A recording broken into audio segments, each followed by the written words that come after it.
Good evening, good evening, good evening, and welcome back to Sooners Intel. I'm your host, Jason Watkins, along with my co-hosts, Mr. Mason, Chris Mason from Sooners 360, and somewhere here, Kchris Griffin from the Horns Down Pod is on board as well. And if you love Sooner college football, you know you're in the right place. So before you forget, smash that red subscriber button, like our videos, and don't forget to ring the bell so you don't miss one moment of Sooner Intel.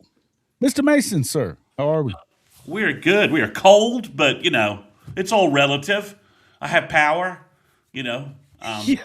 you Hey, know, I just got it's done working with Marcus Den on the show, and they are just getting power back. Not even some of their places in some of the yeah. places out there in uh let's see, Nashville's a Oxford still. Nash, Nashville's a disaster. So, Yeah, yeah, but yeah, it's bad. So it's cold around here, but it's still cold where my mom's at in New Mexico here. I know it's still cold there in Norman, huh? Okay, Chris. Yeah, it is. Sick of this nonsense. Welcome into the show, everybody. Um, let's see. Bishop Frank, Scott Walker, T Boomer.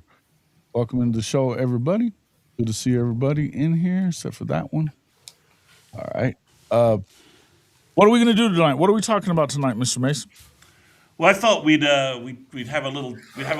Everybody else has had their very early top 10, so I figured we'd take the brain trust of this show would have a swag at it, and then Brain if trust, huh? and then well, and then if we're going to talk about a top 10 nationally, we probably should be able to intelligently talk about a top 5 in the SEC, and then maybe talk a little new Sooner AD.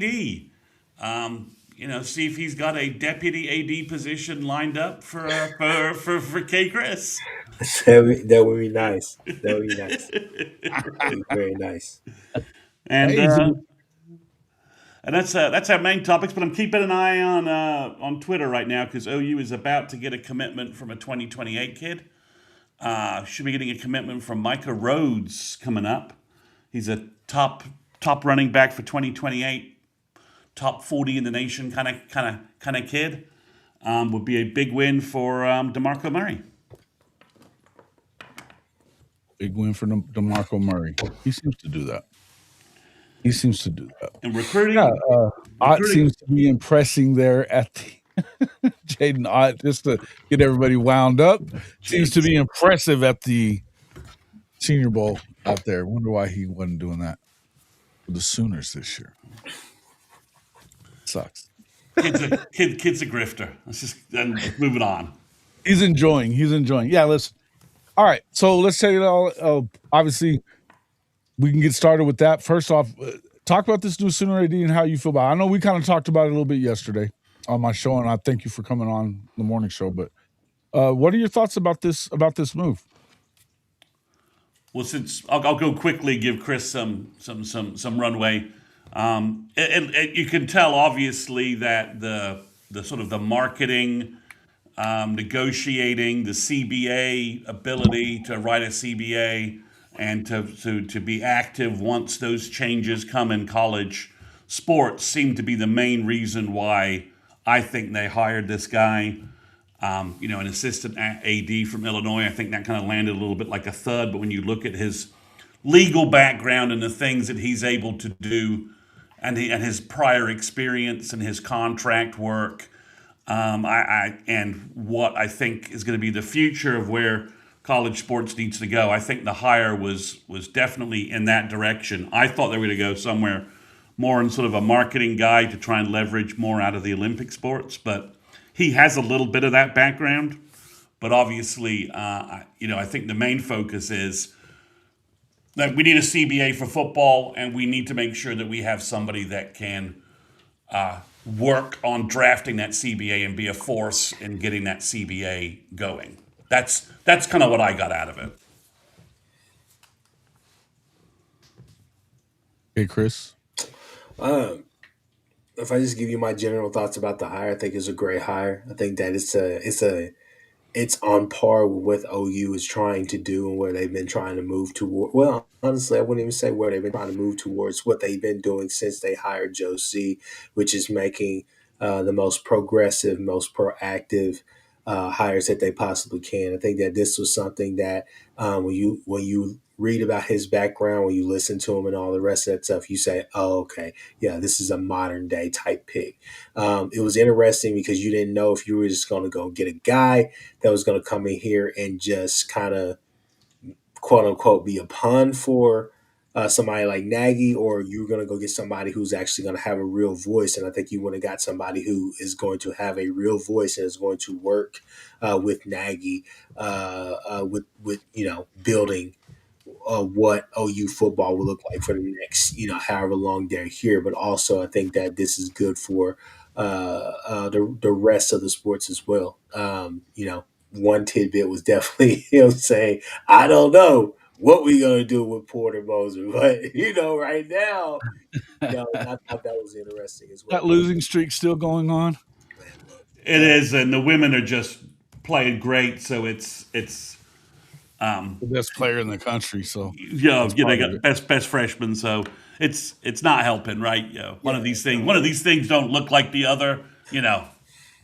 no, with softball, with all the rest of that stuff, it's a wonderful opportunity, and I think that they found the right guy for it, especially with um, so where college football is really headed, especially from that financial standpoint, from that contractual standpoint of where college football is really headed towards. I think that I think this was a home run hire. Yeah, yeah, and from what everything you can tell is that that's basically what it is. He's kind of bringing you up to the modern way of doing things, in certain ways. So sounds good with all that. Anything else that obviously that's been going on since the end of the season that. Well, let me ask you this, and I asked this to Mr. Mason yesterday. I want to ask you, Kchris. New Having a new AD, does that change anything as far as if Oklahoma doesn't play as well on the in the football program this year, that you would see that it would put Brent Venables in a tougher position than what you would have seen him before, right? I think it seems like he saved himself, but with new ads, a lot of times they want to make their mark, and if it's not the guy that they hired, you could be in the hot seat a little quicker. Say if you don't win and go back to the playoff. I really don't. I think that a lot of them have bought into the vision, and I think that they understand how hard it is to sustain success. Sure. Thing for Venables and company is just that I think for this year, the conversation I know that I want to have with you guys again and again and again throughout this offseason is just the fact of, which I think is really, I'm sorry I'm dragging this, but it's an underlying it's something nobody's talking about. If you look at the portal additions, you say, "Hey, we got some great portal additions. I think we address some needs." But on the flip side of that, guys, BV and company are betting on a bunch of young guys to actually step up. The Nestas of the world, the Nigel Smiths, rightfully so, right? They're banking on a whole bunch of these younger guys to step up. Obviously, you saw nothing happen at you went and got the kid from Oregon. We'll see where he's going to play. Is it safety? Is it corner? Whichever one. But regardless, though, they're banking on a lot of people. You Gentry has been hurt, and I know a lot of people kind of feel they're torn on that one. I'm torn on it as well. Yeah. But you kind of believe that that gosh, kid from Mustang. I don't know why I'm forgetting his name, but anyway, Jacoby Jacoby. Johnson. exactly, Jacoby Johnson. You're betting on guys like that to step up in a big way next year. So, um, for me, I think Portland it's to continue to grow, and same uh, with Eli and guys like that. Right, right. I get it. yeah. But I mean, when you look at the schedule and you look at everything that's happened, barring injuries and all the craziness that happens throughout the spring and summer months leading up to fall camp, you feel really good about the schedule and you feel really good about where this team is at. It's just certain things have to improve. Mateer hasn't improved. Arbuckle. Everybody's got to take a look at and look at themselves in the mirror on the offensive side of the ball and let's go do what we feel like you guys Has to be a big improvement on the offensive side, I would think. You expect the defense to stay. I don't know that you expect it to be as dominant as it was this year, yeah this past season, right? But you expect it to be pretty close to that, if yeah you know what I mean. And it could be better, but it just kind of depends on how it all turns out. But and you got to see some improvement. But let me ask you this though. I mean, we're going into as much as it's we keeping the status quo. You look at you like the schedule. There's a world where you could play pretty well and get out of the first week of October with 3 losses still. yeah no I mean it's a possibility. It was a possibility this year. We talked Yeah. about it with you can't lose to Hugh Freeze and Jackson Arnold. You can't lose the Michigan game. We talked about how big those games were. Yeah, you went Yeah, yeah, there yeah. and you lost to Texas this year, but you came out on the back end and you went on a run. So I think the way it sets up is that you will, being optimistic this year should not be a problem for too many people. But to your original question, though, I Well, think that's why I'm asking the question, though. I'm not saying that I expect them to do anything necessarily. I'm saying if it doesn't go your way, and let's say you finish 8-4, does that put him in a precarious position? again, just to that point, I don't necessarily think it does because I think I think Nagy is kind of more or less the Kind of the influencer decision there maker on that. than the AD would be. I think the AD is going to have a conversation. It's going to be it's going to be set up like what most of your I hate to get into this, but like it's gonna be set up mostly kind of what your like city manager and mayor like relationship is, where the mayor is the face, but the city manager is the one behind the scenes working everything and doing everything, the daily operations of it. And I think that's kind of where we're at with Nagy. I think Nagy will be the one who um, will kind of call. I wouldn't necessarily even say call a shot, but just kind of he will have more of I think of an influence in that decision. But I think Nagy is bought in. I think Nagy understands what's at stake. But I think that they've put in the work to go and copycat what they've done this year. I just yeah. Yep. Yeah, Okay. I mean, 8-4. It's hard to say that just without some context, either positive or negatively, right? Like Yeah. that's an 8-4 that Okay, should well, have the been. context that I would add to that, you lose again to Texas. Yeah, yeah. So, that's a problem. And again, if it's an 8-4 that should have been 10-2, and that's game day stuff with Brent, and you're Right. like, okay, what's going on? If it's an 8-4 with injuries and you're playing great football against some really great teams, then you're like, okay, you go to Ann Arbor, you lose a close game there, and Whittington takes them to like a Big Ten title, and then you're all of a sudden like, well, okay. I mean, just what I'm saying. It's just there's some things in there, but I think you're right. It's set up for as I mentioned, Chris, I'm glad you teed that up because when I was on the show yesterday with Jason, I was mentioning that part of the portal thing is that the places OU didn't add guys because they're I'm expecting going to that. 2 seconds. They're expecting that wave of next guys we've talked about, Chris, right? Like, Wyatt Gilmore, James Nesta, Amarian Robinson. Just there's a wave of defenders coming, right? That's why we didn't see so many defensive additions, I think, in the portal. It was mostly, they did add a couple of long-term guys that have some serious long-term potential. Cole Sullivan being the biggest defensive addition from the portal, but they even added some longer term portal prospects like the Ozawalu kid who's already kind of getting some hype. You watch Gabe and Teddy's video on him, and it's hard not to be kind of psyched about what he could be with Bates.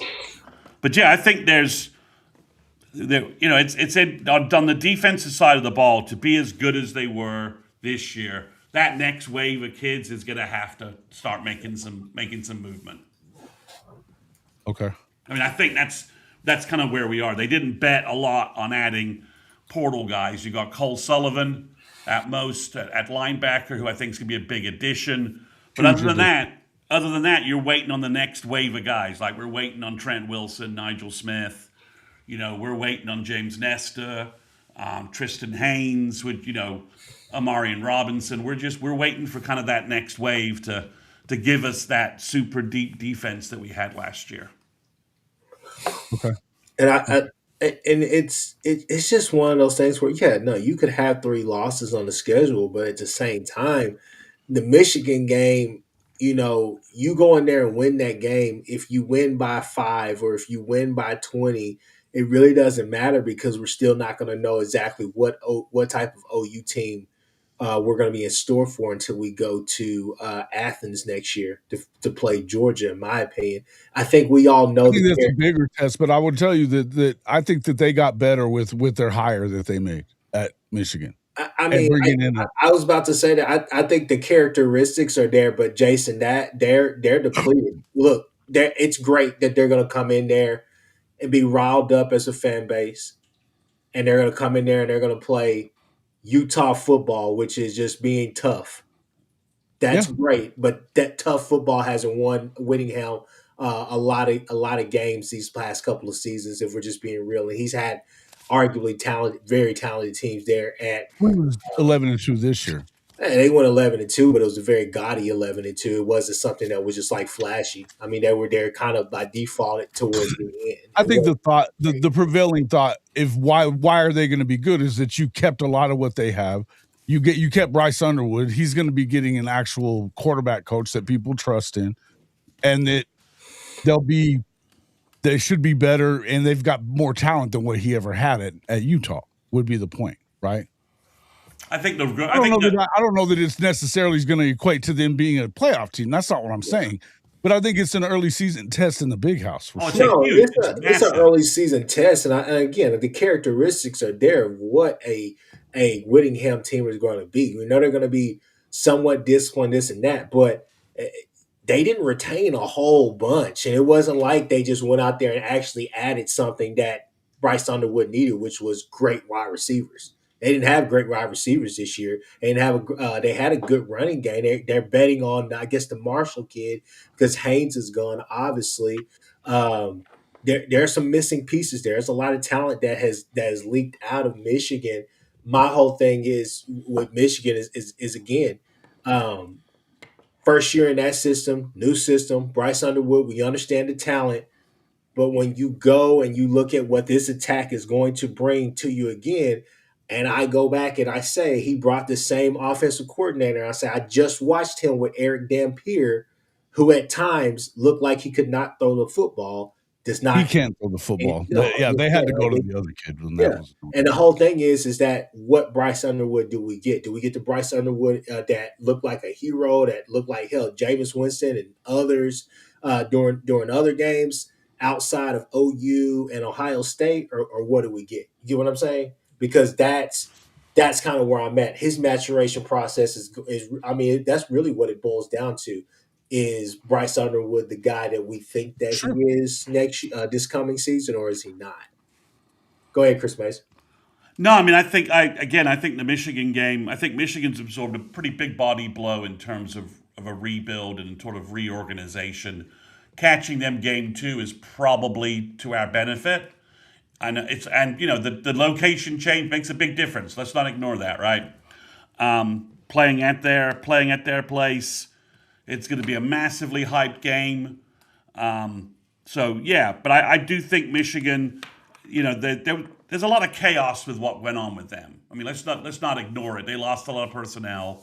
Personnel left and came back. I think that's always a little weird. It doesn't always go as well as the David Stone thing, right? It's still a little bit of some weird. I think they've got some locker room chemistry, and they've kind of got a little bit of a rebuild that going on where they may not be firing on all cylinders when we get up there, and offensively that's a scheme, as I said on the Wednesday show. That's a scheme that Brent knows how to. That's not a scheme that really worries me with a Brent returning defense, a veteran defense. I'm not ready to just say it's an easy walkover because no, not at all. Not with that's all I was getting at. That's all I was getting at. It's that's going to be a game where that's going to be a nail biter. That's a potential rock fight. Week 2. Yeah, right, completely right. Okay, You want to talk top 10? let's do it. National top 10. Let me pull that up real quick.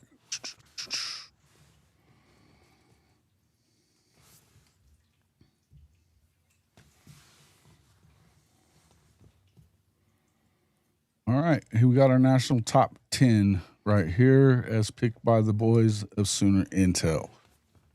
I got Georgia winning it all, man. I know both of you guys have Ohio State. I'm picking Georgia to win it all. And so I think they're starting off at number one. I like that they got Gunnar Stockton coming back. A lot of that defense coming. That was a young football team last year. They lost their best receiver, I would think, but I know that they went and they got some key pieces. They didn't add a ton in the portal, but they've continued to recruit as well as anybody. So I think that I still think Kirby Smart's the best coach in the country, and it was kind of an easy one for me. I'm picking them at number one. You guys go ahead and talk about Ohio State if you want. Yeah, I mean, I could have easily chosen Ohio State too. Just they're. I mean, I could have UGA. I mean, it's kind of a flip flop there for me.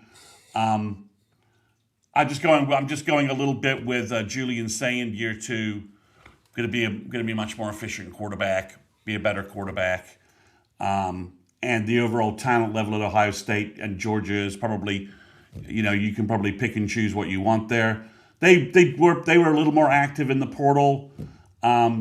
Jeremiah Smith. My only concern with Ohio State is, they hired Arthur Smith, right, as their offensive coordinator. And, I don't know quite how that works. Obviously, Wild. The Patricia thing worked well. Can they pull that same magic on offense? And losing Hartline, what does that mean to their chemistry of their coaching staff? That's why I don't have them in the top three. But I that's why I have them, just because they're a loaded roster, and they added a lot of players in the portal. So maybe the ass kicking they got by Miami gets them slightly motivated. So, but I got Georgia right there with you, Jason. I think those are the. I think that's an obvious 1-2. Just going off roster talent. That's where I went 1-2 for them. Mm-hmm. Yeah. Obviously, Kchris, anything to add to that on Ohio State? Because that's why I don't. The Arthur Smith was one of those wacky things for me, and then without Hartline, it's would be a concern in my opinion. I want to say with Hartline's exit, a lot of the stuff that's happening or whatnot, still Ohio State. They're still going to go get guys. We understand that. What the dynamic looks like the next couple of years will be interesting, but I kind of feel like this is it. This is it. This is like the last hoorah for like those crazy teams, simply because Hartline's not there. So I don't know if you're going to be able to get all of that. The same receiving core. Yeah, the receiving core. I think that you hung on to the Chris Henry kids like that, but just I'm sure that Hartline's probably telling them, hey, still go to Ohio State, blah, blah, blah, all of that stuff. So it will be interesting to see how that goes. Now, I'm not saying it's the last hurrah, like they're not going to be a playoff team year in, year out or whatever. I'm just talking about like elite talent kind of at those positions, because they've obviously kind of dipped running back rise, right? I know everybody's the Bo Jackson and all the rest of this stuff, but that O-line, that's really going to be the end all be all for them, because Julian Saint is going to live. It's like the 3 ball for the Warriors. He's going to live and die by that offensive line, because we saw it in that Miami game. I'm excited to see that Texas game, simply for the fact of I don't really know if Muschamp being the defensive coordinator for Texas, I feel like they're just going to pin their ears back and try to get to the quarterback. I feel like they're going to bum rush the hell out of him, and they're going to force that offensive line to show them that they have matured and they have progressed this year. So just want to say that about Ohio State. But yeah, Georgia, I think you could put Georgia easily at number one. I differ from you guys from the Notre Dame and the Indiana. I think Indiana, great season, amazing season. I think they kind of take a step back. but they're going to have a good roster. I got them the same as you do. Yeah. Yeah, I will say this though. I think Oregon, with Dante Moore coming back, I kind of feel like Oregon's going to be everybody's team to not necessarily put them above those other two teams that we're talking about at the top spots, but kind of what everybody's going to say is really their sleeper pick to win a national championship next year. Yeah, I have a hard time doing that because they haven't done anything. They haven't won a big. I mean, aside from the Penn State winning the Big Ten, and then they got Ohio State at home last year in the regular season. Good for them. Yeah, I show me another win that matters, and when it matters. You can just talk about they won the playoff game. No shit, they played Texas Tech. I don't have them in my top 10. I won't have them in my top 10. I don't buy them. I don't care about the money they're spending because I need to see them. They weren't, to me, ready for this for the what it was to play in that game against Oregon, Texas Tech. So good for them.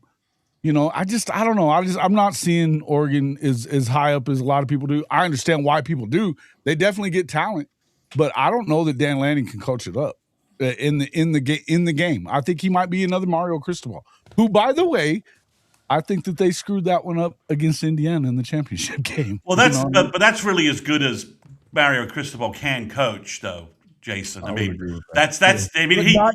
When they haven't stopped you 21 rushes when they haven't stopped you running the ball. That's crazy to me. I mean, that was Joe Flacco Super Bowl season for Mario Cristobal. I mean, it's like a no-name winning the Masters kind of thing. Mario Cristobal coaching his team into the national championship game there. So, it was a great year for Mario. I shouldn't. I only have Texas Tech in the top 10 because their schedule is just so crap, and they don't play Utah, and I don't think they play BYU in the regular season. So I just don't know who is going to rise up to beat them regular season in the Big 12. So it'll be again another fraudulent Texas Tech, 12-0 type season, 11-1, 12-0 type season. I don't think they're going to be as good as they were this year. The portal guys they picked up aren't as good. Kchris Mason, are you crazy?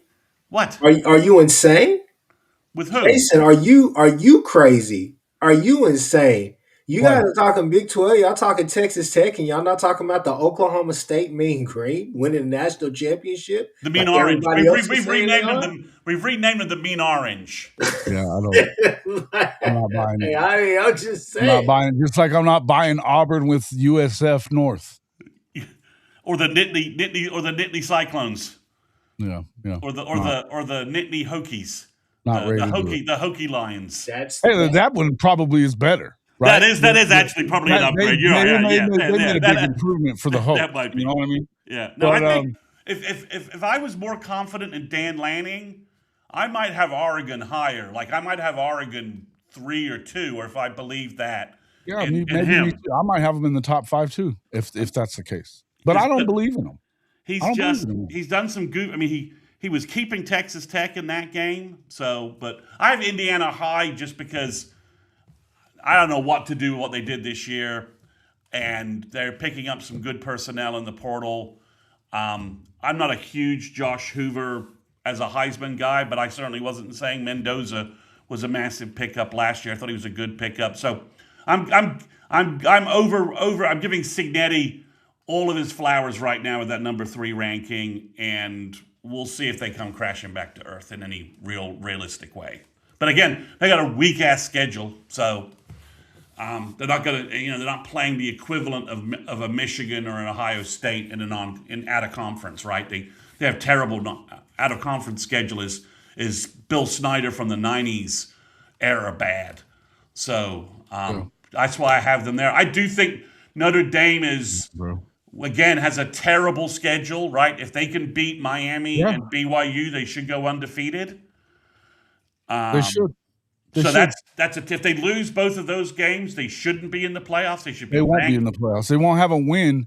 They won't have a win that they can stand on, because SC's no longer in the picture with that.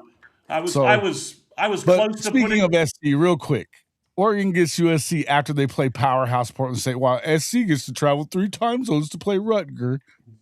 Big Ten handing out gets to Oregon right and left. Cry me a river, Trojan fight. Come on, bro. He's starting to sound like Lincoln. Sleep on the plane, man. Good Lord. But yeah, so I think that's kind of where they're. I have OU ahead of Texas. Just out of.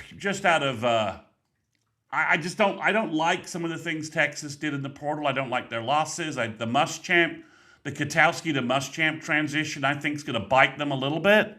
I don't think they have the right personnel. I don't think they have the right personnel for this defensive change. I don't know quite why they did it. It doesn't make a lot of sense to me. I mean, it was, somebody was reading the stats, and it was like, offensive efficiency, Texas has dropped like 30 spots. And they're like, in the last 2 years, it's like, but you fire your defensive coordinator? So obviously, they made the big name splash for some of the I don't big think names. it was PK's fault. I don't think that they downgraded here. Just not for nothing. I don't think they downgraded here. I suspect you're wrong. I think Muschamp's fastball's gone. He hasn't called because he hasn't called defense he hasn't called defense he hasn't been the guy on defense for about 10 years at this point. And I don't think he was he was on the staff with Georgia just a couple of years back where he may not have been calling it. He was right there in the mix of what they were doing. But that was like calling saying that he's lost his fastball. That's a stretch. Maybe I'm wrong, but we haven't seen him pitch. To keep the analogy going, I'll tell you where I kind of sit.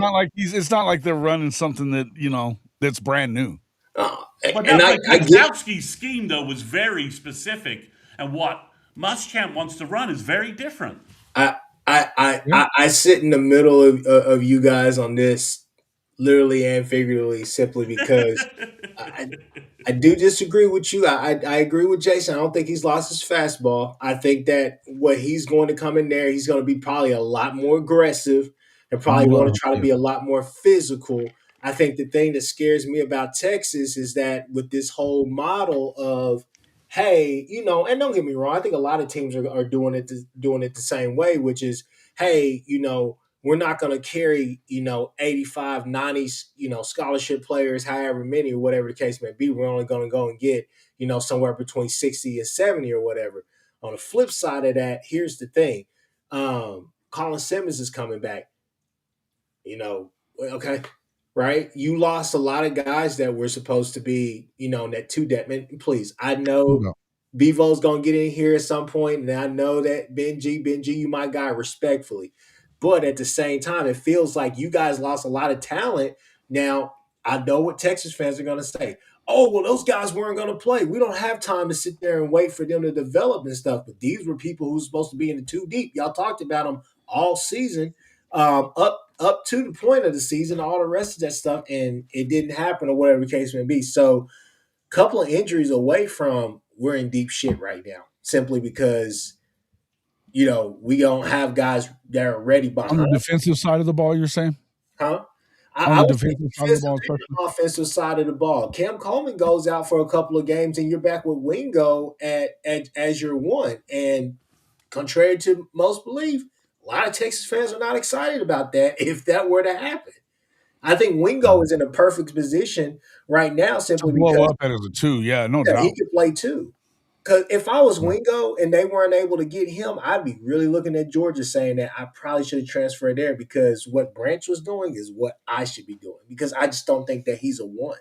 And I think a lot of Texas fans would agree with that fact. I think he's a gadget player. He's a guy that will kill you. Do not get me wrong. He's a guy that can stretch the field for here and there. But I think it's just being a true number one wide receiver. I don't see that for him. But with Texas, I think they're a talented team. I think they will put it together. Offensive line, I think that's going to be the question mark going into the season, whether they're going to be on that side of the ball. Can they keep everything together? Obviously, you got Smothers, you have Raleek Brown, but I will say this. They're smaller backs.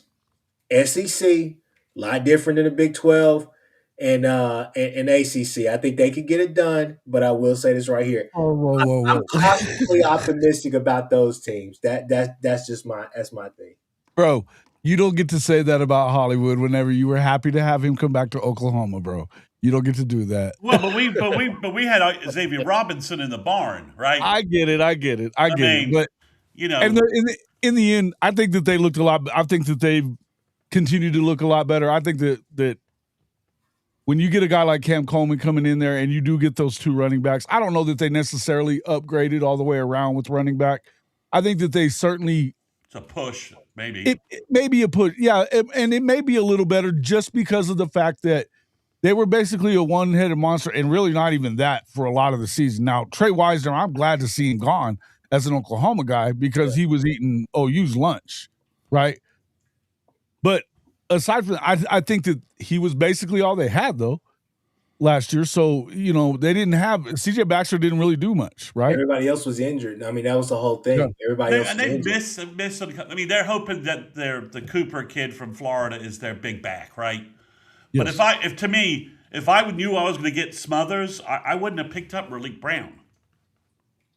It seems to, I mean, the stuff you want Smothers to do and to make Smothers worth it, that's not a two-back that really works. That's not a two-back scheme that really works, in my opinion. Maybe you could do some two-back stuff with Raleek Brown and this Cooper kid they have that's a bigger kid, but I think offensive line-wise, OU and Texas are basically in the same boat, right? That's what I was going to say. I think does Flood all things being equal, and I'm going to kind of just echo what I saw from Jenna in there a second ago. You guys and you've already heard me say this too. I'm not picking OU to beat Texas until they do it. Yeah. Because I can't. I'm tired of watching them not go in there and score touchdowns at the Cotton Bowl, and we're talking 3 out of 4 years that's happened.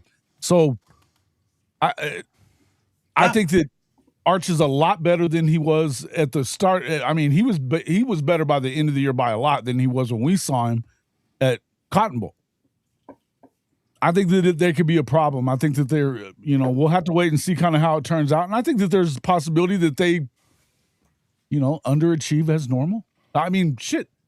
But again, and everyone's going to blow them up, right? I mean, we're kind of doing them. You've put them where everybody in the country is going to put them, right? The Arch.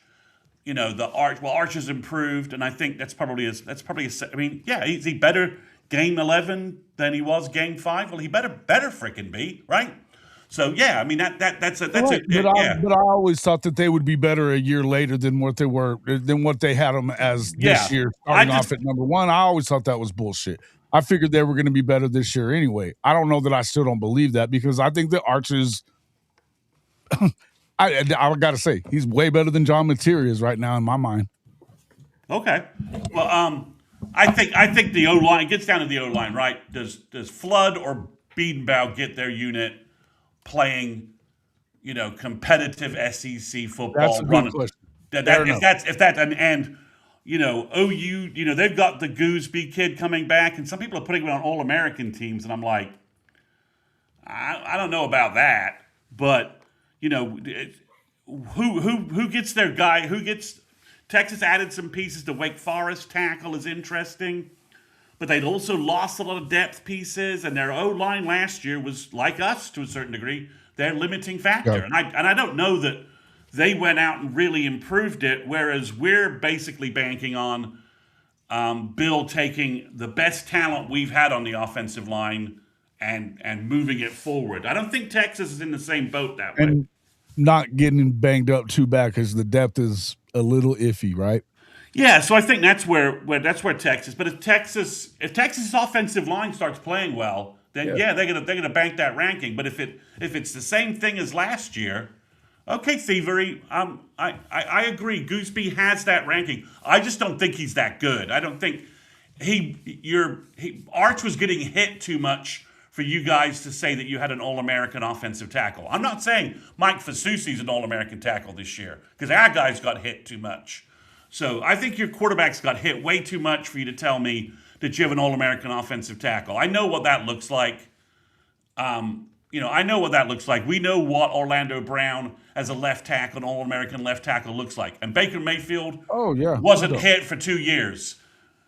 Guys, No doubt. everybody hit Arch last year all over the place. Well, I mean, okay, so he gave, if you want to give me that stats, but Arch got knocked around way too much for me to think you guys have a true All-American tackle. But maybe he'll be that this year, and maybe your O-line will be that this year. Just offering my opinion. They're going to have the threat. I mean, they're going to have the threat downfield. I think it's just one of those things where have you as a team, as a defensive coordinator, when you're coming in there to play Texas, have you seen enough film to, one, again, take away all the cute stuff, make it through Sark's script? I always say that every year. That's really what you boils down to. Make Sark call a close game. If you make Sark do that, that's whenever, if you make him call a 4-quarter game to where he actually has to go past that script, that's whenever teams really have a lot of success against him.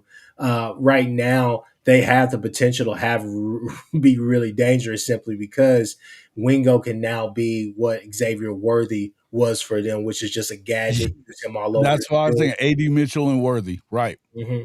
And then the Mosley kid could be the X factor to where he could be like that Whittington or just that third piece or whatever, who could be the two. Maybe he even exposed to be the golden, because I do see a lot of teams essentially trying to take away Cam Coleman, because that's going to be an interesting part about Cam Coleman's game as well. Not saying that he can't, but at 6'5" and the way that he runs, the way he does what he does, he's a deep threat. That guy's going deep. That guy's, getting there. Want to see what his route tree looks like. Can he really, expand that, especially in this offense here where they're going to say, yeah, you're going to go deep, but you're also going to be running a lot of deep curls.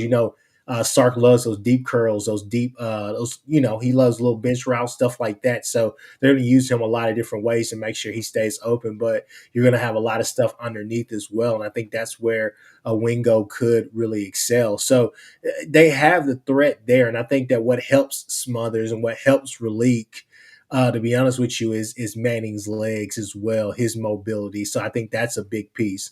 We know Sark likes to have a bell cow back or whatever the case may be. My whole thing is just that, again, when you look at the portal or whatever, they made a lot of great additions, but at the same time, it wasn't necessarily the home runs that they thought they were going to get. So it's got to gel. It's got to come together. I kind of feel like this is, again, another team who's kind of having a last hurrah moment. I was going to say, I agree. I think that they're pushing all their chips to the middle. Yeah. Because I'm not going to sit here and tell you I think that Sark is running off after this year, or this is definitely he could. Right. You've heard a lot of that kind of stuff, but I've also heard that he isn't. And I don't know that the Muschamp move signaled that he's going anywhere. It almost feels like he's pushing towards something, but I definitely think that he knows that Arch is probably on his last year. They're pushing their chips in the middle. I think that they're trying to win a national championship this year. Do I think they're going to win it? No. But I think they're going to be good, though. I do think they're going to be good. And I think I don't really think that Ohio State showed me a whole lot. I mean, they didn't play much this year. So, let's see what they are before I go pushing them too high. That's why I have them there. I think Notre Dame's a pissed off team with a nasty O-line and a good quarterback and a good running game, and they're going to have a nice defense. I think they're nasty. I think that they could, they're going to need to definitely go like 11-1 at worst. But I think, I do think you have to do that to get in, but they're going to get in. So my question with Notre Dame is just offensively, we know C.J. Carr, but they lost both running backs. We know the offensive line is always going to be solid. They went and got those 2 wide receivers from Ohio State, and that's all great, fine, and dandy. Running game, though, has been really their bread and butter, and that's really opened up a lot of stuff for them, because they were explosive this year, and it's mostly because they knew that they could run the ball, and they didn't have to rely on CJ Carr to be the hero, to be the superstar, right? I think going into this season, that's what I'm interested to see from Notre Dame this year. Is just the match. They were loaded at the running back position, though. Well, remember they've got a lot of touches, though. They've got Javian Osborne coming in from Texas high school great high school running back from Texas. Running backs and freshman running backs blow up all the time. Plus, they had their third string running back was pretty good. He played pretty well through the season. I think their line is as you said, their offensive line is kind of they live and die by that.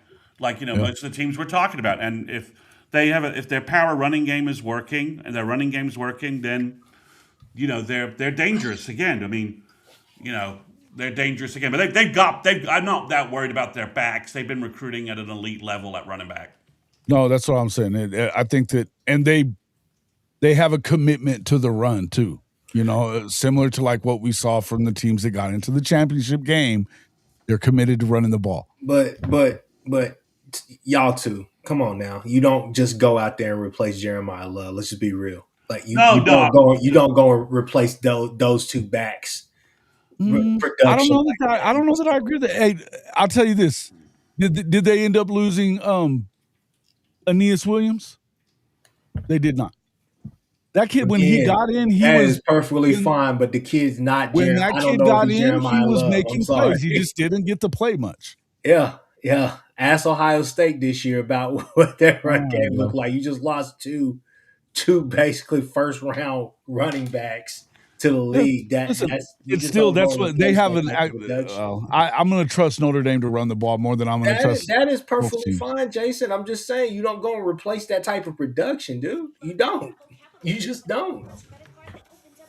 Yeah, we'll see. I think they probably, as I said, I think they got better on defense as well. But look, here's the thing with Notre Dame. You're going to have to show that shit throughout the year, too. I think right now, they're pissed off and they're probably going to run through that schedule and should run through that schedule, by the way. And if they don't make it in because they lost 2 games, then they deserve that. No two ways around it. Yeah, because CJ Carr should be a legit quarterback and a legit problem for anybody. They've got good receivers. They should be able to be balanced and be able to run through that thing. They easily should be able to run through that thing. What they do, if they don't get there, then fine. I'm good with that. I think you got to win 11. When you lose SC off of a schedule that wasn't very good to begin with, you better win 11 of them. Because if not, who's your good game against? I mean, they've got what? SMU, BYU, and that's Miami. it. And Miami. Yeah. I mean, they play 8, 7. And how good is SMU? They're showing them ranked right now, but why?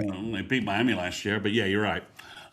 Overall, but they play 7 teams that had 8 or more losses last year. I mean, it's a terrible schedule, so they need to be impressive and dominant, I think, to make the college football playoff. Guys, I have A&M in here, and I really questioning that because I think Marcel Reed and their entire season Marcel is a question mark. Was exposed. Their offensive line was really the key to that team, and they've lost 4 of the 5 guys, and they've kind of replaced them with cast-offs.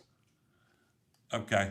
Ryan C6568 just posted something, Jason, we may want to just veer off and talk about it just for a sec.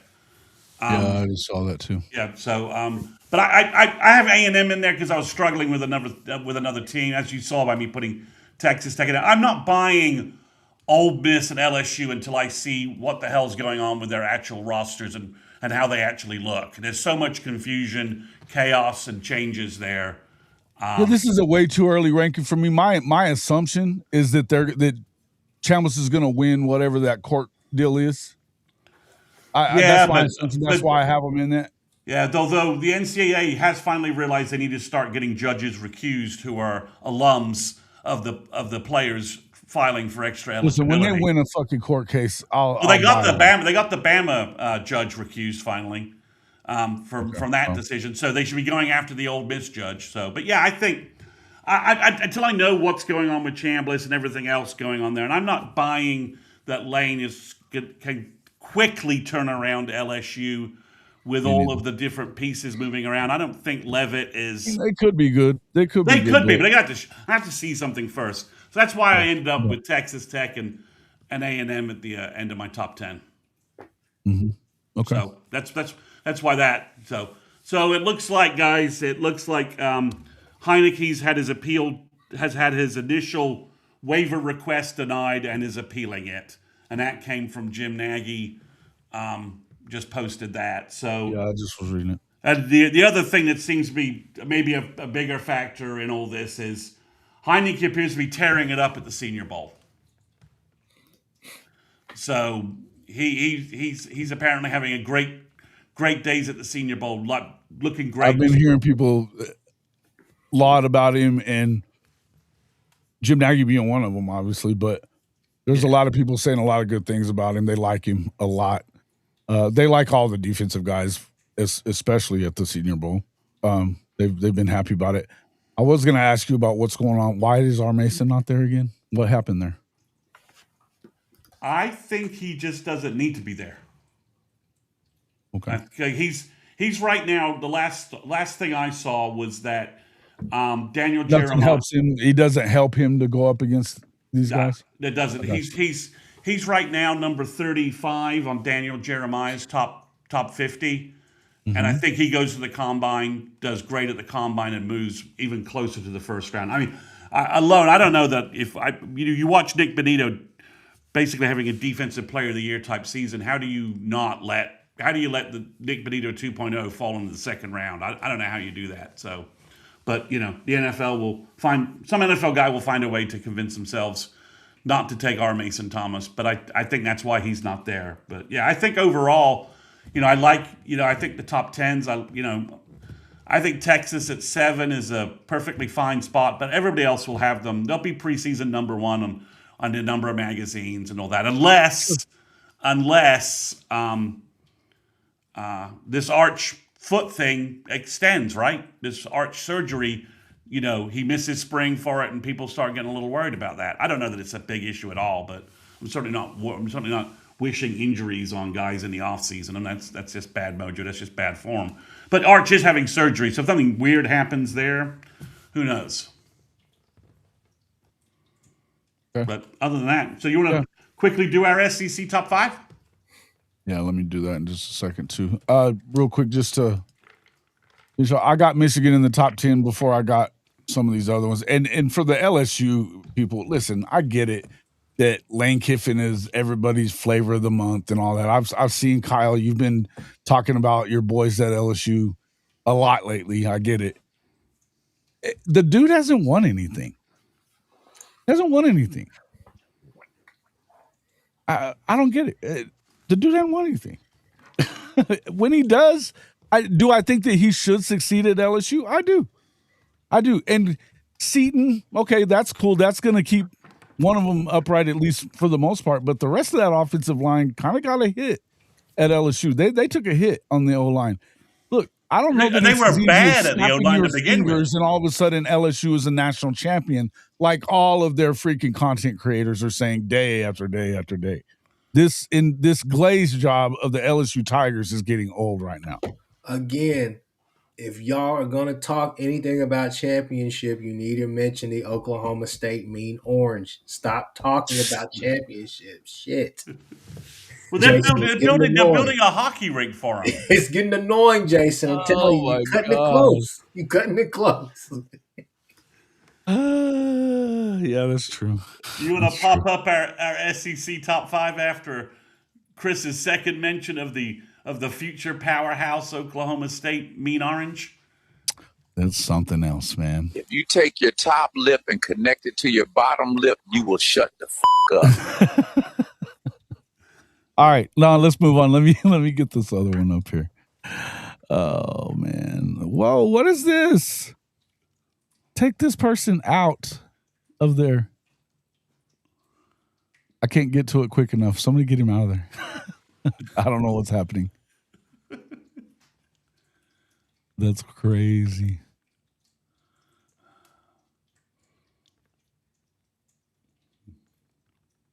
All right. The SEC top 5, according to us. Coming in. All right, here we go. All of us got Georgia up top. Again, you guys know why I'm not picking OU over Texas right now. Not going to do it until they prove it. Makes total sense. I do think the reason my expectation for Ole Miss is because of Trinidad Chambliss, and I think he will be back. If he's not there, they're out of that spot. It's tentative on Alabama as well. I think that they've got as much to prove as anybody right now, and Kalen DeBoer is in a situation where he needs to find a way to win, and they better find a way to run the damn football with it. It's kind of similar to Oklahoma, but I think that he's in a precarious spot going into year 3, and if you miss the playoff again with the talent you have, and kind of making the mistake that they did with Hollywood Smothers, letting him get away to go to Texas like that, and with the same stupid shit that we saw from Dabo, not having the right paperwork signed so that he can't just leave. That was dumb. I think I think a lot of Alabama people are saying the same thing, by the way. I think a lot of them are saying the same thing. So, wow. My turn? Yeah. Yep. All right. So, yeah, we got Georgia there. Obviously, got the boys, got the guys there at 2. I think it's a new year, new season. So, we just kind of go season after season. ATM, I ain't going to lie to you guys. I'm really scared about putting them at 3 simply because Marcel Reed, what is life like for him without Colin Klein? Like that's the interesting part. I think the short intermediary game is what really saved him. We saw him kind of take a step forward this past year, being able to hit a lot of those deep throws. But again, Concepcion, those guys aren't there. Like Shotty said in the comments, I get it. You can replace the production, but some of these guys are special, man. It's, Concepcion is, sheds one block and then goes for 60 yards. I just don't know if you have that over there. You have guys like that who could potentially mirror some of that, but I don't know if you're replicating that the whole season. So it's going to be interesting. They have a chance, but it's just like, I think the biggest knock on A&M this past season was just a simple fact. And who the hell did they play? Bama, until somebody just goes in there and just fully throttles them. I'm not talking about just a one-off like Florida State was last year. I'm talking about somebody going there and really just lay it to them, and I see them lay down a couple of games. I'm still going to put them in the top 5 in the SEC. I am really I'm going to be really interested to see who wins that QB battle. I feel like it should be the Keelan Russell kid, but they like the Mac kid, so we will see. Obviously, got to put the put Texas there at 5. They deserve to be in there. All right, so we're all with Georgia across the board. I have OU at 2. I have Texas at 3. A&M, again, I'm like Chris. I have them here, and I'm really questioning why I did that. Because basically I can't think of any other team to put there, really. I don't like what Tennessee did. I don't like what Missouri did. Ole Miss at 5. Missouri got Austin Simmons, but I don't think that they did much else for themselves. Well, I think that may be a downgrade too. So we'll see how that. Well, that's true, but I don't think it's an upgrade. Really. But I got Ole Miss there with Chambliss doing some magic and playing some games and doing some stuff. But it's the 4 or 5 teams outside the top 5 are the interesting thing. Like I don't have Bama in here. I think they had a weird portal offseason, swapping pieces out. So I don't know what they did. I don't like what I see out of Bama, and the quarterback change.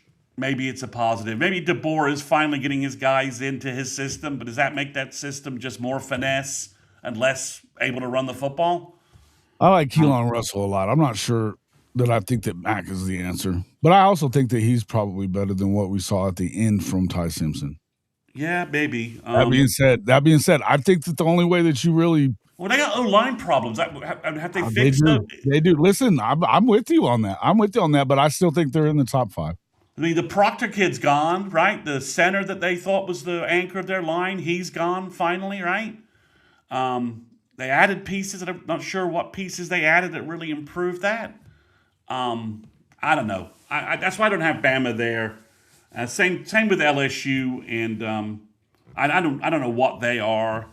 A&M, Elko seems to have things stabilized there, but I don't know. I'm having a hard time watching that game against Miami they played, where Reed looked like crap, and they were at home, and they looked bad against Texas and Austin. I'm having the bad taste of their last two losses.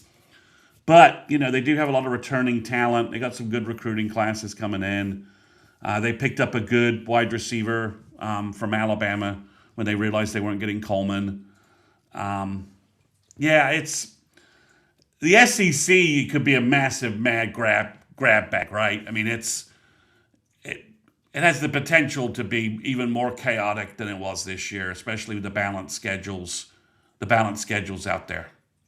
Mm-hmm. I mean, with everybody now playing basically an Oklahoma or Mississippi State type schedule, things could get. I think, not in the top five, not in the top five, but I think Heupel comes out of this is the hot seat guy this offseason. I think Tennessee. Now, see, I think they're all over the and place. I don't even know why. I don't know why I missed that, but I actually had them at first written down as one of my top five. I think that Tennessee's going to be good. Bringing in, here's the deal. That's the other one that I think is going to be. We need to fix this because I would definitely have them in the top five, and I would take out Ole Miss probably over that. Yeah, Knowles usually takes 2 to 3 years to get going, though. That's my and that's the question that I would have. But I do think that they can't get a lot worse. They were 14th. And in both, I guess I don't really see them kicking Heupel out if they don't go. No, all the I way just there. think he could be. And here's the thing: hot you seat. probably get Joey Aguilar back. They're also going to court, and they've got the guy's got a lawyer that's already beating them in court. The NCAA. I'm gonna say the JUCO one.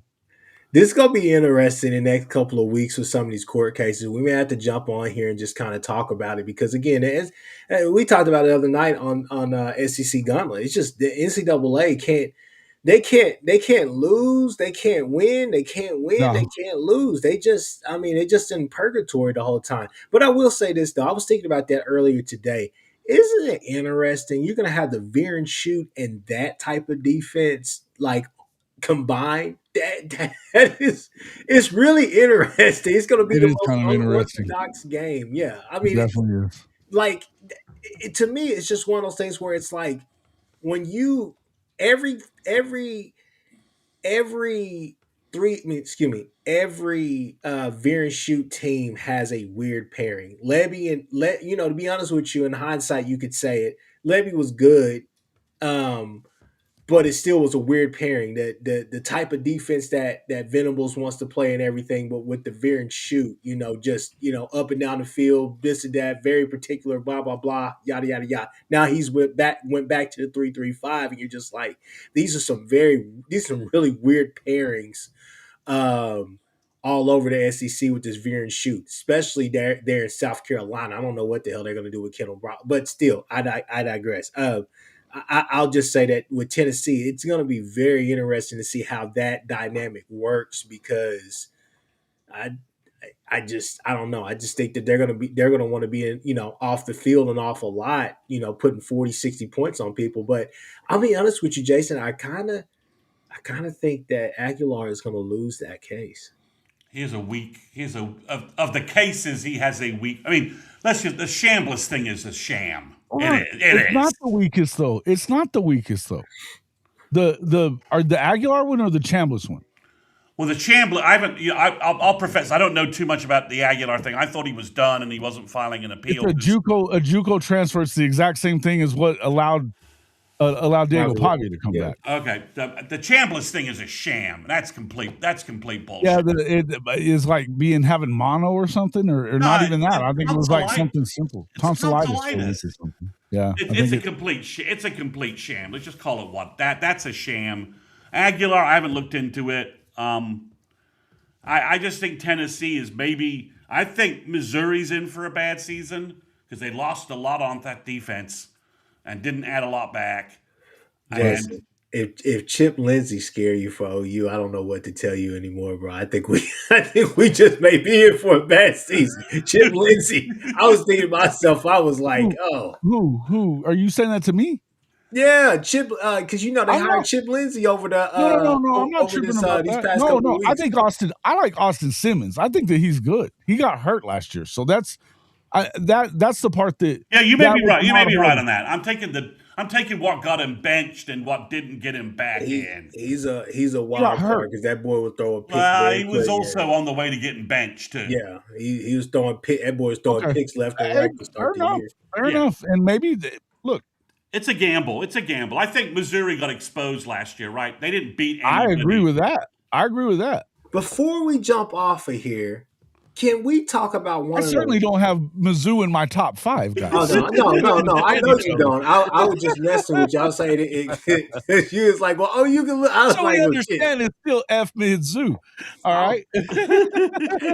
Well, before we jump off here, I just want to talk about one of the most, I think, probably the wildest, maybe not even the wildest, but just to me, the wildest. This is like in my top 3 wildest landing spots. Was Bo Prabilla to Virginia. Did not have that on my 2026 bingo card. I did not at all. I was Especially when Hype wanted him. That was weird. it was also weird. It was all weird. I was like, I thought, I kept saying for me, I was like, yes, LSU is the sexy pick for a lot of these guys, but I was like, if they really want to go out there and show NFL scouts I could be a real quarterback, go play with Will Stein. Go play in that type of system right there and show people, hey, I can work the field. I can do this. There's going to be a lot of cash grabs Will out Stein there. grabbed up one too, though. That's Kentucky is going to be a tougher out, I think, than people think they are. I still think they're a year away from even that. Probably. I think you're probably right there. Yeah. But Kenny Minchie, he's that guy had a little bit of an arm and he could run it around. That it might work out really well for them. I think they probably are a year away, as you said. I agree with that. I just for the love of me, I'm like Bo Prabilla, Sam Levin. I'm thinking, guys, this is a place right here that you could go with Will Stein. You're not going to have too much around you, but you set yourself up to be a draft pick, whether it's round 1, 2, 3, 4, or 5. You set yourself up 3 straight Heisman finalists. Yeah. Yeah, I mean, I agree with you. I mean, some wacky decisions, and I think Virginia had like another transfer quarterback, so he's like in a quarterback competition in Virginia, of all things, because I think Chandler Morris decided he wasn't going to go for his 9th year. I was going to say, Chandler's got to be gone, doesn't he? I mean, who knows? I mean, this Miami linebacker is back after. I mean, he signed. He was in like Bijan Robinson's recruiting class. I mean, this is just nuts. Crazy, right? It's great. It's great. I mean, and then you get Heineke gets denied, and you're like, oh, okay. His case is. It's a weird one because it's the 2 NCAA sport thing that makes it a little weird, and there's not a lot of precedent on that in terms of like ignoring a barely participating year in another sport, right? That's the weird. Yeah, and while they're trying to move up the redshirt thing to 9 games before you can play in 9 games before you have to redshirt, and then not calling it redshirt. And then not calling his injury year a medical redshirt year. It's a little strange, but yeah, it's messy. I mean, like I said, I think Chambliss has no business playing another year of college football, and I'm not just saying that because I don't want to see his ass again in Norman. I just think he's done. Go to the pros. This is ridiculous. And Aguilar, I don't know his case well enough to say it, but he had his. You had your year at Tennessee. You played really well. You should just be moving on, dude. At some point. But do you blame him for coming back when you can make some money and he's not? No, I don't blame him. I don't blame him, but I do think it's. And I think again, Diego Pavia, there's a precedent there that you could come back. So I think that. I mean, Pavia. The Pavia deal was also ridiculous, right? Making the JUCO years ineligible. That was ridiculous. in my mind. I mean, it's just silly. Yeah, I mean, think it's something that's happening at this point, though. it is. He opened Pandora's box, right? That nobody ever. I mean, on Yeah. the surface of it, we're like, "There's no way a judge is going to buy this." And then, like, a judge said, "Yeah," and I'm like, Make no mistake, too. The NFL loves this. The NFL, especially the NFLPA, they love it because that gives their players that are already in the NFL another year that they you're not having guys going as much, right? yeah. I mean, it's weird. I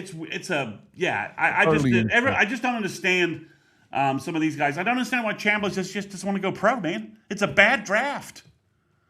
Go. Yeah. You're a as far as playmaker. Chambliss is concerned, listen, I don't know why they've got him ranked around the 5th quarterback. I don't think he's the best one out there, other than maybe I think Nuss has the measurables and everything that go to still be probably. I like him probably better, but I don't know. I think know he's that salvageable. He's salvageable, right? I think so too. I think so too. I forgot about Nussmeier all the way. Boy, he's salvageable. I think if because that LSU thing was just an absolute disaster. So he's salvageable. I mean, but I don't know. It baffles me that some of these guys obviously.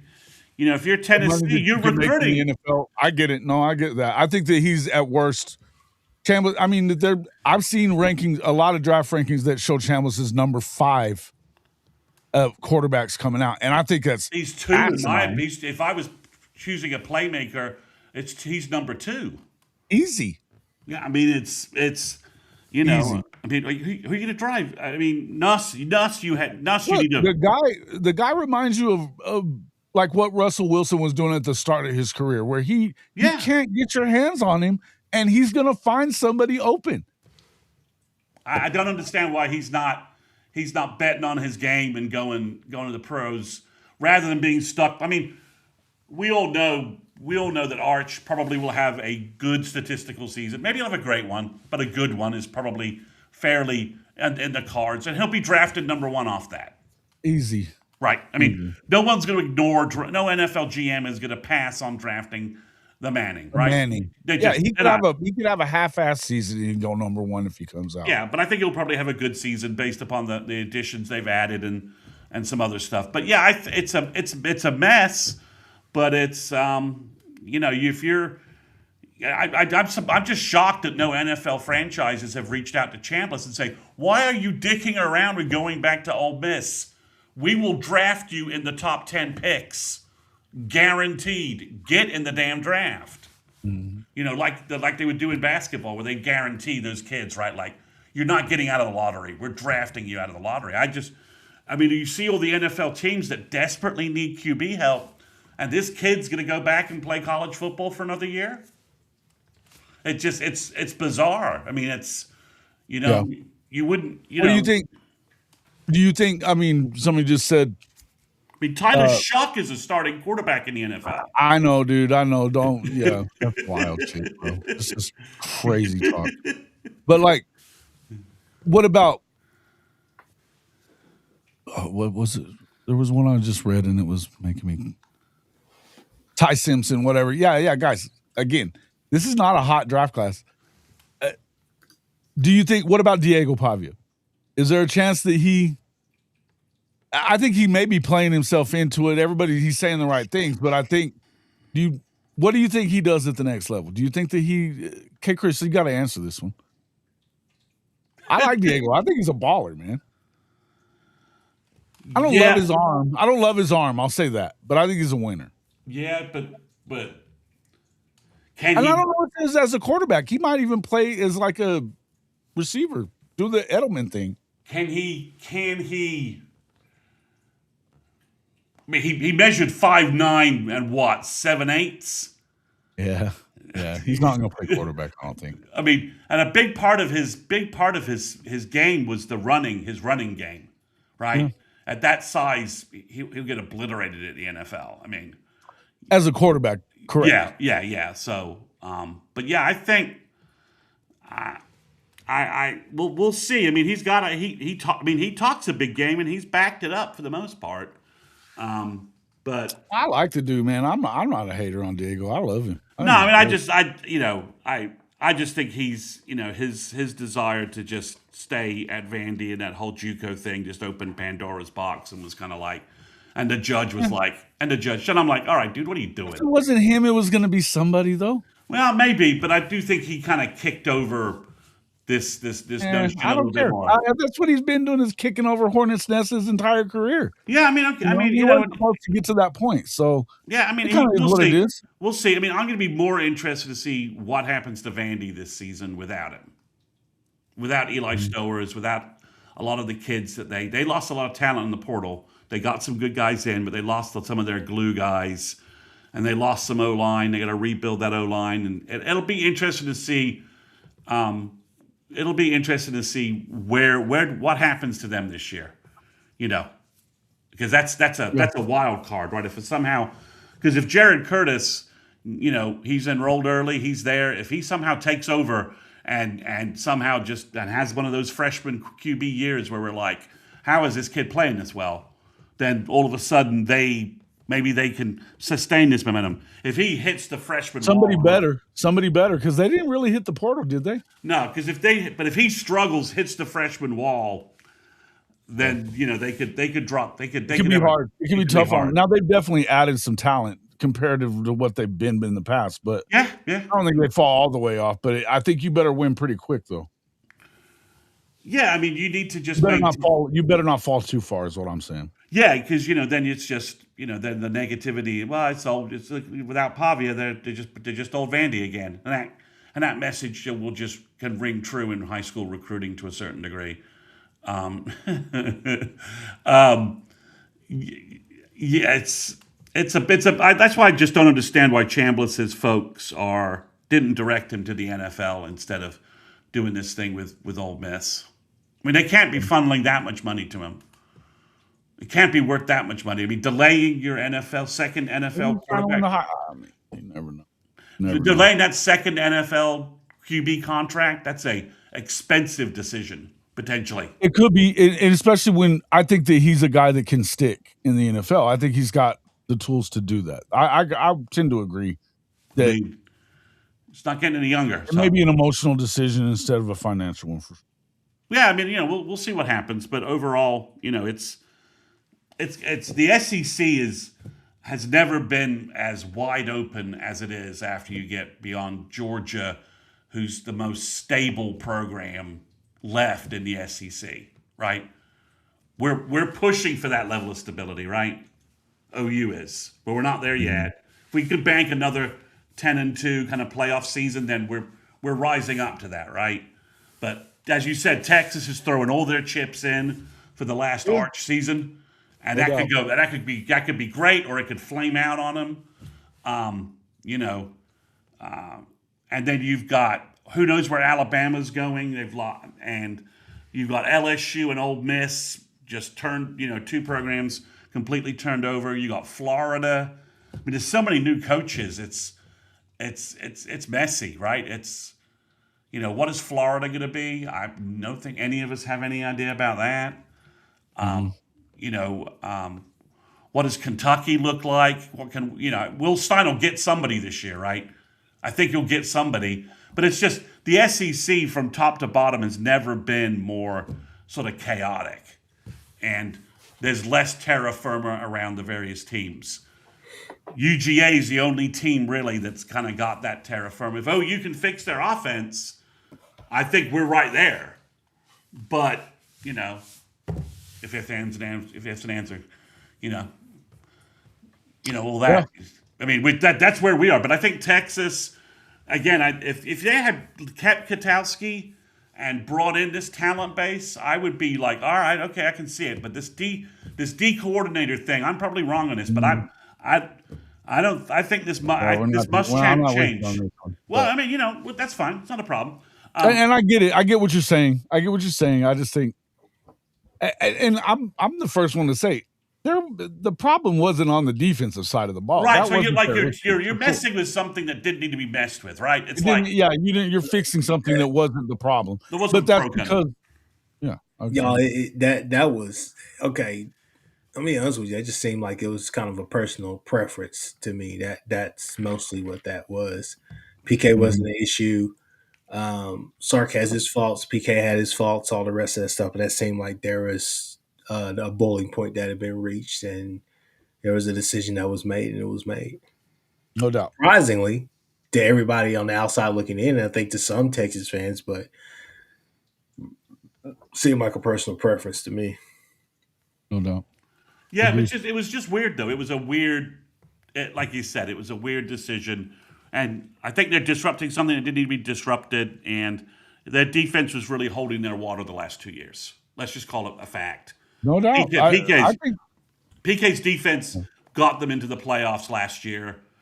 In 2024, and really kept them in games last year when Sark and the offense were rudderless.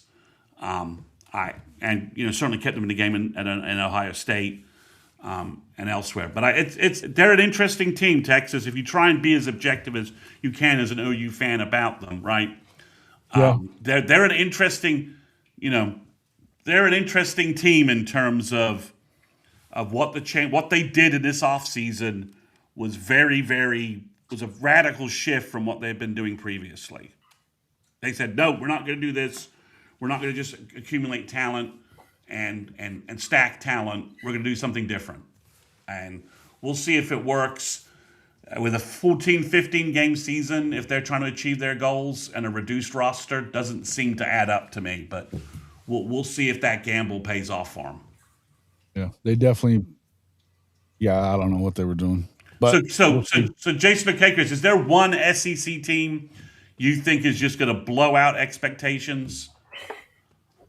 As far as go way better than what we think they are? Yeah, better than walking in okay. I'll tell you who could. I'll tell you who could. And, oh man, I hate to say this because I don't know that I really believe it. Say it. Listen, South Carolina. Because of the quarterback and Kendall Briles. I think that they've got a guy that actually knows offense so they can put some points on the board. Do I think that really is going to equate to much? Probably not. But it's an even year. On even years, they seem to go 9-3. Now, we all can agree on this right here. That offensive line, no matter what the hell they did, that shit is terrible. They definitely had to get much better on the O-line, and I don't know that they did that necessarily. Yeah, and that's here's what they had to do, though. They got to do something with that offense to not get his ass kicked all damn season. Right. That's what I'm saying. I don't know if they're going to be able to protect him for him to make those decisions that he has to make in that veer and shoot. But Kendall can put something together to get the ball out fast. We're going to protect him in that way. I mean, be honest with you. Let's be real. See that running that slow ass play action shit that they were doing. The X factor for them is honestly Gibson. I think if Gibson is healthy and Gibson is focused and ready to play ball, he gives them a better down the field threat. Down the field, better deep threat, better wide receiver than what they have in Harbor. I think Harbor is a great athlete, he's an elite athlete, but I think that Gibson is a guy who has the potential to be to play like a first round draft pick, no doubt. So I think that he can change that. My uncle talked about that. He said, "Hey, South Carolina could be a team that is scary to play if Gibson is able to get it on, and that way he opens up channels for Harbor on the other side, right?" But if it was the fifth, we all be drunk. We know their defense is going to be pretty good or whatever, but I think teams were able to handle that this year. Everyone, I would think. Yeah, I don't know, man. You asked if there's anybody that could. It's a good pick. It's a good pick. It's a good pick. They just have their woes. There's not really another team that I could sit here and say, yeah, I think maybe Florida because of who their coaching staff and what they're doing. Their quarterback situation being what you got Jaden Barr coming back. You got your best.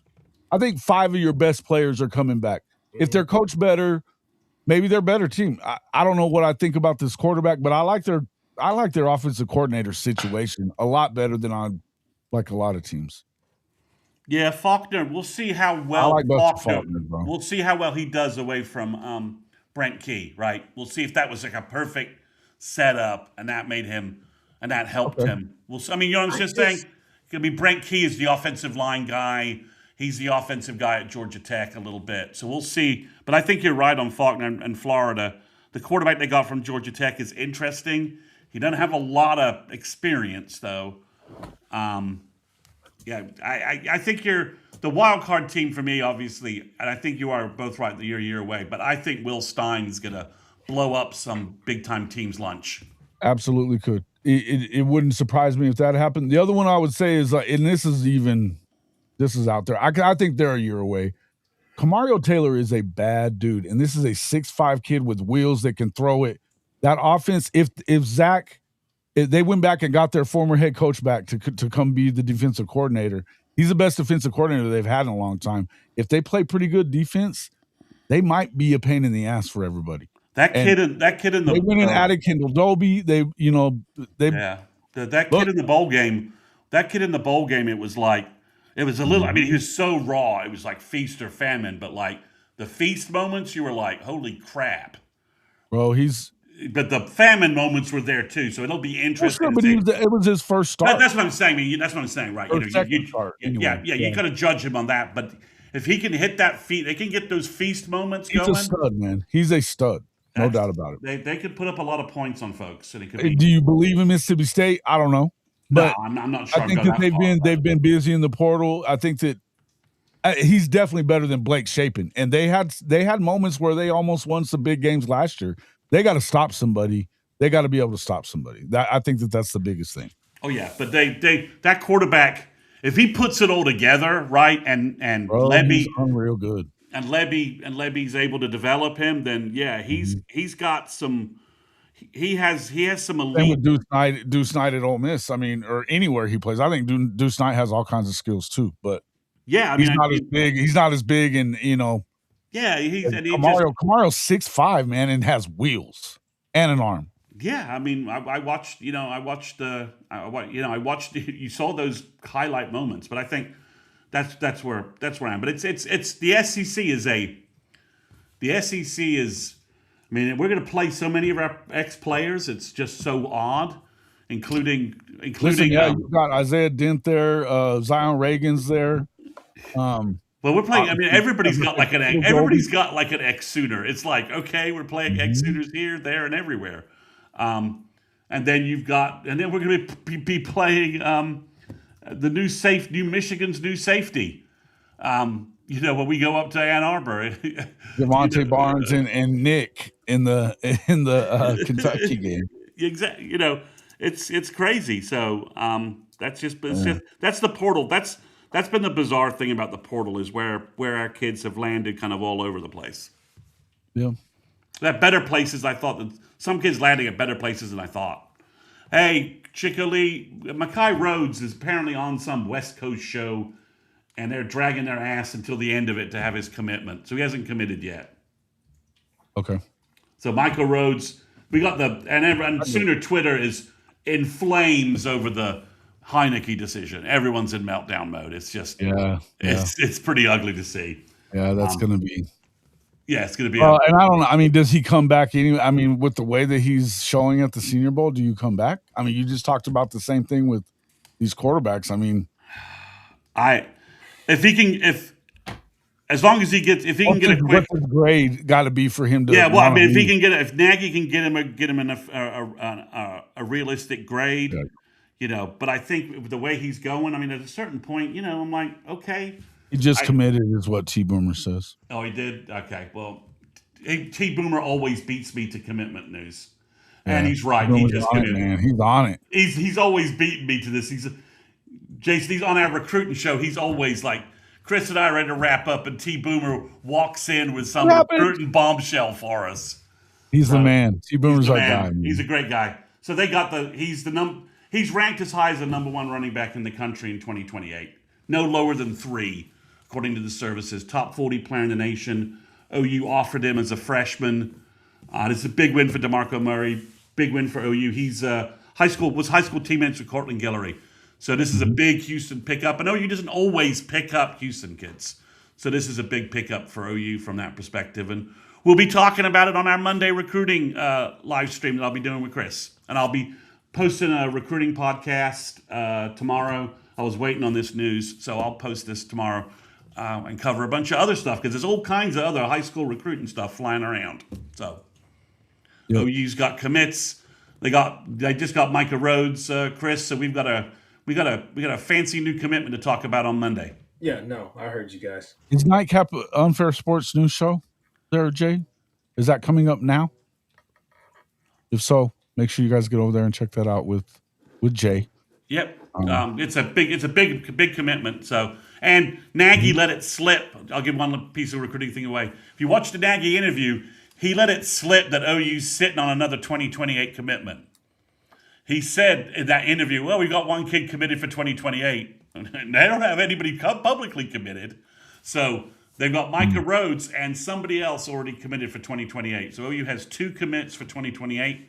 Who knows when the other kid will go public? Okay. Cool stuff. All right. Thanks, guys. Good stuff, man. Appreciate everybody coming in. See you all in the next one.